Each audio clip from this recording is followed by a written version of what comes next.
Josh Antonuccio. I'm a lecturer at Ohio University and an instructor in the School of Media Arts and Studies. And I'm Michael France, and I am a student in the School of Media Arts and Studies. Michael's an amazing student. And what we're in right now is the audio post-production suite for the Immersive Media Initiative, which is part of an innovation initiative at Ohio University for the development of virtual reality and augmented reality curriculum and production. So right now what we are working on is developing our room. We have an entire facility here that includes motion capture, 360 storytelling, animation, stitching suites, and then this is our audio suite. Part of what's so exciting about the field of virtual and augmented reality is that there are no set standards right now as of midsummer 2016. Major companies, development teams in higher education are all trying to figure out what the protocols and the process will look like in the future. So the exciting thing is that our university has funded us to help answer those questions and be a part of the overall development process for the industry and to help train students for that workforce once they leave Ohio University. So it's really put us on the cutting edge of that field. So as we've been looking at that, a few names have emerged consistently as we've talked with other teams, people on our advisory board. We're actually partners with Dartmouth and their lab, their immersive lab, as well as private industries such as Oculus and others.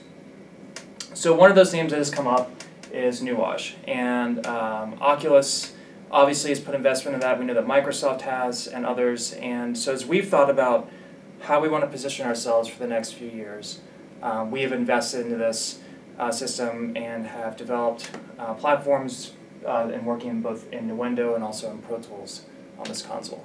And we're really excited. So that's the part of the pipeline that we have here, and then we're also doing a lot of road testing with tetrahedral recording, binaural recording, and then figuring out how do we process that and train students in that process as well.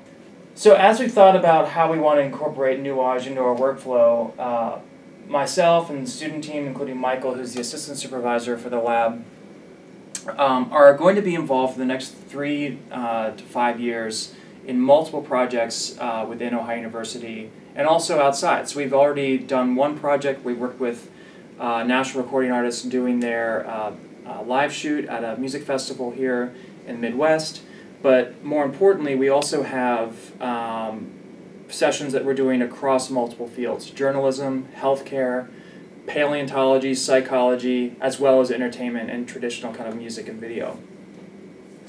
So with the Nuage, what we're really interested in doing is figuring out in all these different contexts how we have the workflow and different types of plugins as they come online to help process this new world of sound design. As most of you are probably familiar with, you have traditional stereo and then surround formats 5.1 and higher, but with immersive media, the real trick is you have to give people a sense of real perception. That is dealing with sound as we experience it in the real world, also thinking about things such as absorption, reflection, and boundary cues so that a person believes that they're inside that environment. And sound design is what really helps to make those immersive experiences believable. So what we're excited to be doing here as a part of the initiative is to be using Nuendo, using the plugin tools that are coming out that Oculus and others have been putting forward to really start answering that production question of, okay, how do you capture and then also how do you then process for delivery within each of those experiences.